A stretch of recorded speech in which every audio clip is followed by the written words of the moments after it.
কোন কোন বইতে আমরা পাবো 1863 সালে, আবার কোন কোন বইতে পাবো 1865 সালে। এবং তিনি এই গেটিসবার্গ বক্তৃতাতেই 1863 সালে বললেন, আমেরিকাতে যে কৃতদাস প্রথা চালু আছে সেই কৃতদাস প্রথা বাতিল করা হলো।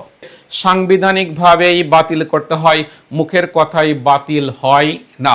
বাজারের বইগুলো খুললেই আমরা সঠিক তথ্যের পাশাপাশি ভুল তথ্যের মহা আয়োজন দেখতে পাই। বিশ্ববিদ্যালয়ে ভর্তিচ্ছুক প্রিয় শিক্ষার্থীরা, আশা করি তোমরা প্রত্যেকেই ভালো আছো। আজকের এই টপিকে তোমাদেরকে জানাচ্ছি আমি স্বাগতম।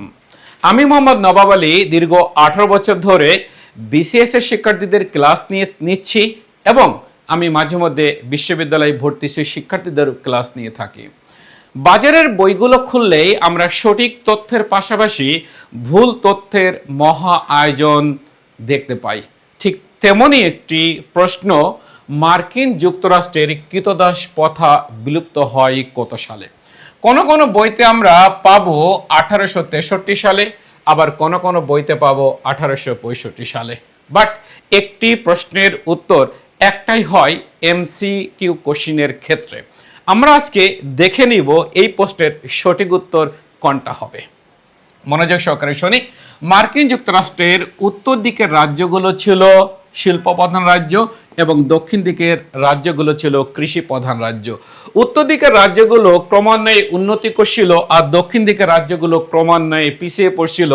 এর ফলে দক্ষিণ দিকের রাজ্যগুলো আমেরিকা থেকে পৃথক হওয়ার জন্য তারা সংগ্রাম শুরু করে। এই ঘটনাকে কেন্দ্র করেই আমেরিকাতে এই উত্তর দিকের রাজ্যগুলোর সাথে দক্ষিণ দিকের রাজ্যের যে যুদ্ধ শুরু হয় 1861 সালে, এই যুদ্ধকে বলা হয় আমেরিকান সিভিল ওয়ার বা আমেরিকান গৃহযুদ্ধ। তোমরা এখানে একটু জেনে রাখো আসলে গৃহযুদ্ধ বলতে কি বোঝায়।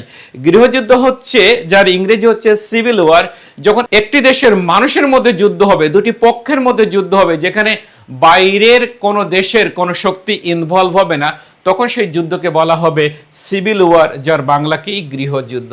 সো আমেরিকান এই গৃহযুদ্ধ চলেছিল 1861 থেকে শুরু করে 1865 সাল পর্যন্ত। তাহলে এটা কি ছিল? এটা ছিল আমেরিকান সিভিল ওয়ার বা আমেরিকান গৃহযুদ্ধ।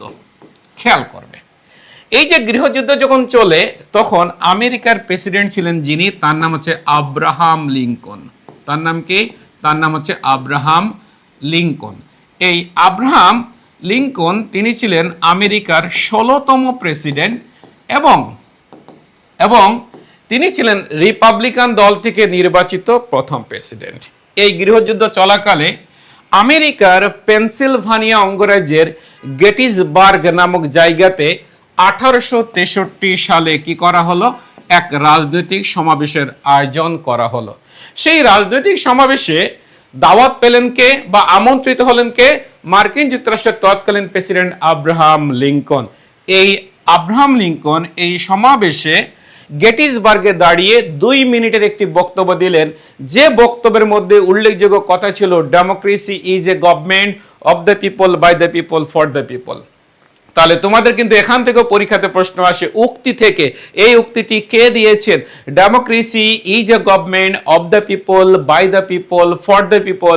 এই কথাটা বলেছিল গেটিসবার্গ বক্তৃতাতে মার্কিন যুক্তরাষ্ট্রের তৎকালীন প্রেসিডেন্ট রিপাবলিকান দল থেকে নির্বাচিত মিস্টার আব্রাহাম লিঙ্কন। এবং তিনি এই গেটিসবার্গ বক্তৃতাতেই 1863 সালে বললেন, আমেরিকাতে যে কৃতদাস প্রথা চালু আছে সেই কৃতদাস প্রথা বাতিল করা হলো। এ কারণেই অনেক বইতে আমরা উত্তর পেয়ে থাকি আমেরিকা থেকে কৃতদাস প্রথা বাতিল হয় বা বিলুপ্ত হয় 1863 সালে। কিন্তু আমেরিকাতে এই কৃতদাস প্রথা সংবিধান দ্বারা সমর্থিত ছিল। সংবিধান দ্বারা সমর্থিত কোনো বিষয় কিন্তু বাতিল করতে গেলে সাংবিধানিকভাবেই বাতিল করতে হয়, মুখের কথাই বাতিল হয় না। সো আমেরিকা থেকে আনুষ্ঠানিকভাবে কৃতদাস প্রথা বাতিল করার জন্য বা বিলুপ্ত করার জন্য আমেরিকার সংবিধানে সংশোধনী আনা হয়, সেটা ছিল 13তম সংশোধনী। এই 13তম সংশোধনী মার্কিন পার্লামেন্ট, যার নাম কি কংগ্রেস, কংগ্রেসের উচ্চকক্ষের নাম কি সিনেট, সিনেটে উত্থাপিত হয় কত সালে? 1864 সালে। এই সিনেট কি করলো? এই সিনেট 1864 সালে এই আমেরিকা থেকে কৃতদাস প্রথা বাতিল করা সংক্রান্ত 13তম সংশোধনী কি করলো? পাশ করলো।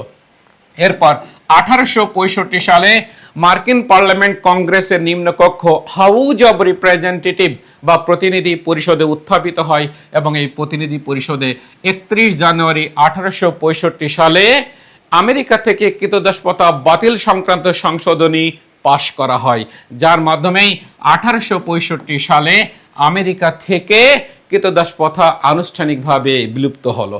তাহলে এই ক্ষেত্রে আমরা এখন মূল কথায় চলে আসি। যদি প্রশ্ন হয় আমেরিকা থেকে ক্রীতদাসপ্রথা বাতিল করার ঘোষণা হয় কত সালে, আমরা তখন উত্তর দিব 1863 সালে।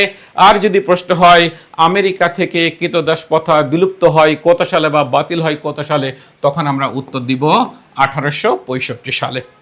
তাহলে তোমরা চিন্তা করো, আজকের এই ছোট্ট আলোচনার মাধ্যমে আমরা কয়েকটা বিষয় জানতে পারলাম। প্রথম বিষয় কি, আমেরিকাতে যে গৃহযুদ্ধ হয়েছিল সেই গৃহযুদ্ধের সময়কাল ছিল কত সাল পর্যন্ত, অর্থাৎ কত সালে শুরু হয়েছিল কত সালে শেষ হয়েছিল। আমেরিকাতে 16তম প্রেসিডেন্ট কে ছিল, আমরা এখানে বললাম আব্রাহাম লিঙ্কন। আরেকটি তথ্য বলেছি রিপাবলিকান দল থেকে নির্বাচিত প্রথম প্রেসিডেন্টকে আব্রাহাম লিঙ্কন।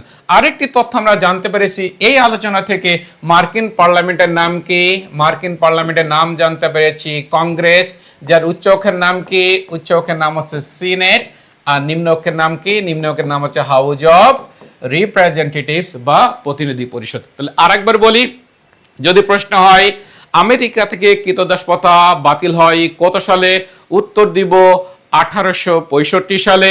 যদি প্রশ্ন হয় ক্রীতদাসপ্রথা বাতিল করার ঘোষণা দেওয়া হয়েছিল কত সালে, উত্তর দিব 1863 সালে। আর যদি প্রশ্ন হয় কোন মার্কিন প্রেসিডেন্ট আমেরিকা থেকে ক্রীতদাসপ্রথা বাতিল করেন, তখন আমরা উত্তর দিব আব্রাহাম লিঙ্কন। সো এরকম ভুল তথ্যের নির্ভুল সমাধান পেতে তোমরা আমার ক্লাসগুলো করতে পারো এবং তোমাদের বিশ্ববিদ্যালয়ে ভর্তি প্রস্তুতি স্ট্রং করতে তোমরা আই এডুকেশনে ভর্তি হয়ে যেতে পারো।